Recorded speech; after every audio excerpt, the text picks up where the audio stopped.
Hey, what's going on, guys? Welcome back. I thought for today's review we'll keep up the trend of HG build fighters, but this time I've got something that's not exactly build fighters, but from a previous build series, and it is the HG Super Custom Zaku F2000. That's right, from the Gunpla Builders Beginning G series, which I've actually never seen, to be honest. But you guys know that the Zaku 2 F2 is probably my favorite version of the Zaku 2.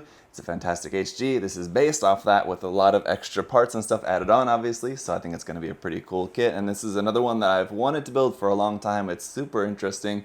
It's one I've had for a while. Let's go ahead and get to work.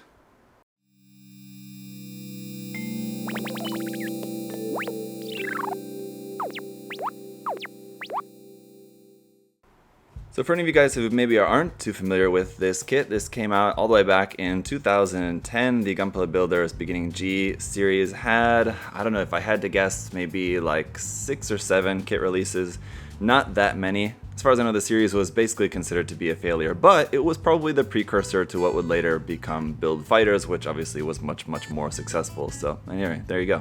But some cool box art here on the front showing off the Super Custom Zaku F2000 there, or I'll just call it the Zaku F2000 I think from now on, just to make it easier on myself. This is number 3 in the line, as we can see here on the side of the box.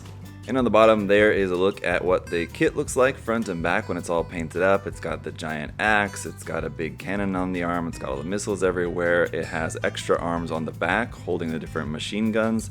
There's the pilot and some information about him. Obviously everything on the box here is going to be in Japanese. Here's a look at what it looks like just straight out of the box. I don't think that it includes a stand. That'd be nice if it did, but don't believe that it does. On the other side, there's another sort of action pose, I guess, if you can call it that. With how big and chunky this kit is, I'm not sure how well it's going to do with different dynamic poses, but we'll see once we get it all built up. But there's a look at like the arms on the back kind of reaching around to the front to fire those machine guns there, which is very cool. 2,200 yen for the list price for this.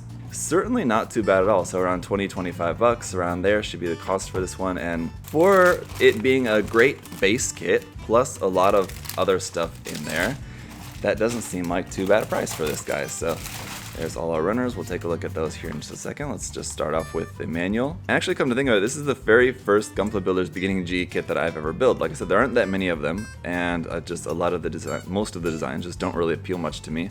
But here on the back of the manual, there's, again, just basically the same kind of the stuff that we saw on the outside of the box. Here's like a sort of one-point technique thing about just panel lining in some of the panel lines on this.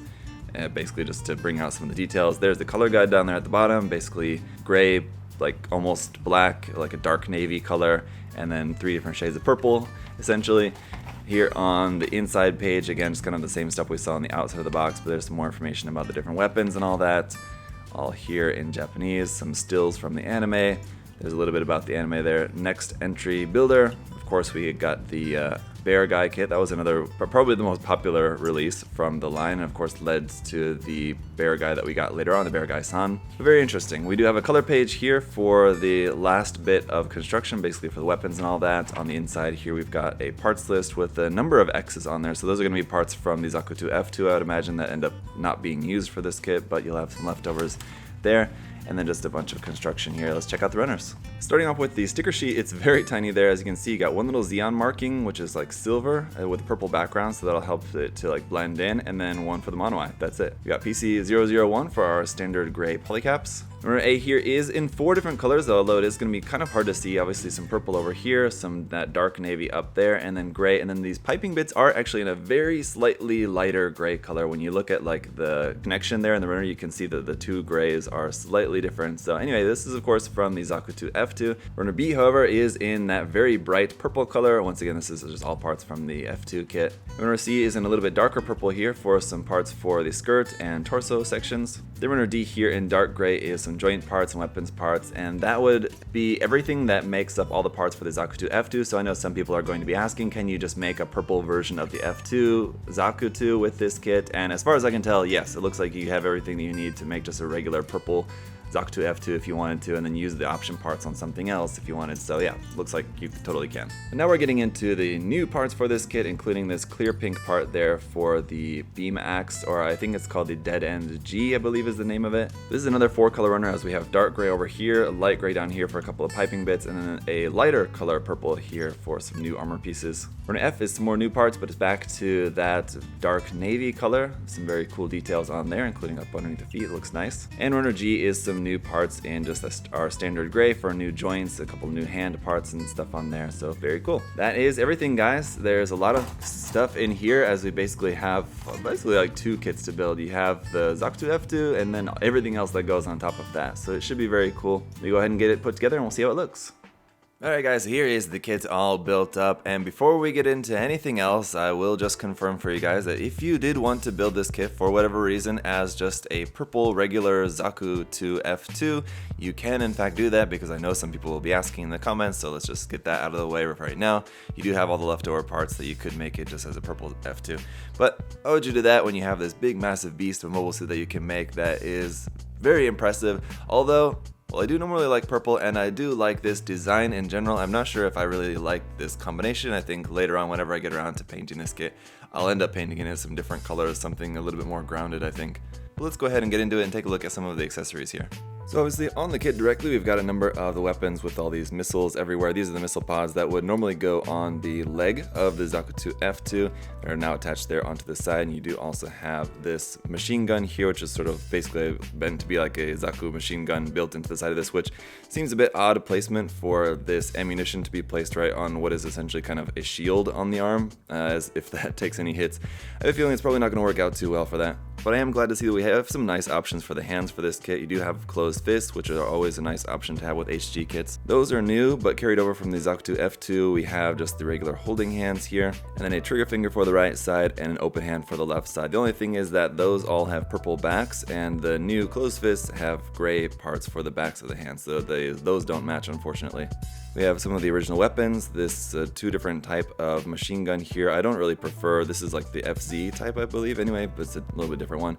I really like this version of the Zaku machine gun because it also has the grenade launcher a little bit there at the bottom. I like that little bit of extra bulk, but of course the side handle moves, the camera moves. You don't have any stickers for that. But then another carried over accessory would just be the heat hawk and the little piece that you'll need to connect that onto the side skirt. Just plug that into the tab right there on the side skirt, and it doesn't actually go in all that well, I found. On the other side, you have these little grenades, which are also carried over from the F2. You can remove those if you want and put them on the other side, so you have some options with that if you want to have those included or not. But our kind of new accessories would be, number 1, this shield here, and that's where I put the sticker, and this is just going to be held in the hand. And it's just kind of a mix mash of parts, like leftover parts, so those bits, purple bits there on the bottom, and these parts here are just leftover, and then just the shield part. So basically you just have a new part there which connects all these leftover parts together into making this kind of super shield, which is alright. And then it's kind of signature new weapon here would be the Dead End G. This is a very kind of super heat hawk where you have this really nice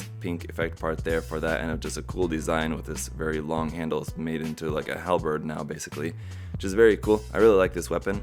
And compared to the mobile suit itself, it's pretty tall. It's going to be taller than the Zaku by a couple centimeters there, as you can see. So a nice mix of weapons, some old, some new. Let's get into some of the articulation. The head, as you might be able to guess, doesn't really have much articulation because it's kind of encased by the torso there, so you can slightly possibly turn that left and right by like a millimeter. That's about it. You can turn the mono eye. It's going to require you to pop the head out of there, and there's a little switch inside that you can rotate the mono eye left and right. In the stomach section, there is a very slight ab crunch there, but because of the power cables going around the waist, it doesn't really even hold that well. Also, not really going to be much in the way of any rotation there either, also just because of the power cables running from the front of the waist up to the backpack. The shoulder will move a little bit forward and back like so. As you can see, we got a seam line on the shoulder armor there. Try moving parts around, but you're not really going to be able to get very much vertical movement here in the arm. I really am not able to get it much higher than that, which is pretty pitiful. Here on the other side, I think you can get it a little bit higher just because the shoulder armor is a little bit different, but upward movement of the arm is pretty bad. You got some rotation there at the bicep, and then just a single joint there for the elbow, giving you just about 90 degrees, which is going to be the limit of that, which for how much bulk you got on here, that's kind of fine. That's not as bad of a situation compared to a couple other weak points of the articulation, as you guys can see. These big side skirt bits can move. Again, it's just kind of in theory, they don't really move all that much or really stay there that well. These front bits though do move out of the way, which is a little bit convenient, I think, for bringing the legs up. As you can see, you can bring the leg up to not even really quite 90 degrees. But you've got a double joint there at the knee, which is pretty good. It's more than 90 degrees for that, slightly, and you got a separation of this big massive knee armor, which is cool. The ankle will move side to side a little bit, and you can move the foot up to the front, to the back pretty well. So the ankle joint actually pretty nice. Up underneath the feet, you have a little bit of hollow gap there in the toes, but otherwise some nice detail up underneath the feet. Just going back around here to the back skirt does not move at all, and these sub arms do move, so you have movement there in and out of those. And these can be rotated and moved so that when you lift the arm up, you can have those pointed out to the front and holding your weapons. Now the fingers don't actually open up. They're kind of like your typical HG holding hands that if you want to put the weapon in the hand, you have to pull the hand apart and then put it back together around the handle of the weapon, basically. So as you guys can see, there's definitely some weak points when it comes to the articulation, but I guess that probably shouldn't come as too much of a surprise with this being as bulky and chunky as it is. You're gonna expect probably it's not going to be able to do some very dynamic poses.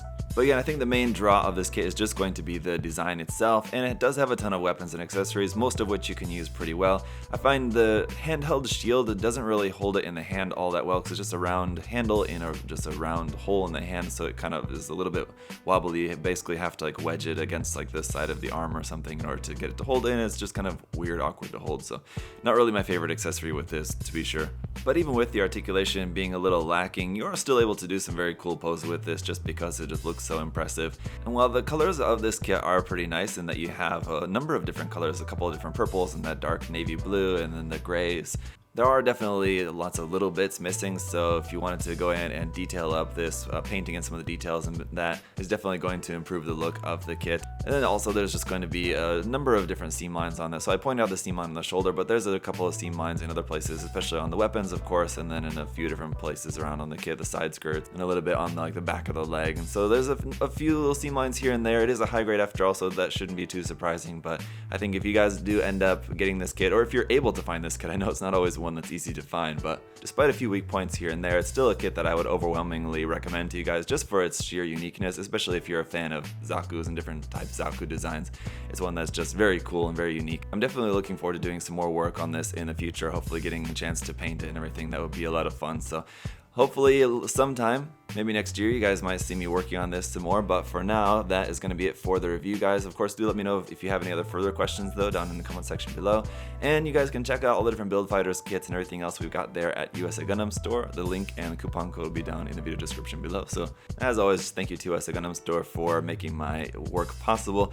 And thank you guys for all the support, liking the video, commenting, and subscribing. It's all greatly appreciated. Thank you so much. Until next time, hope you're all having a great day. I'll see y'all later. Bye-bye.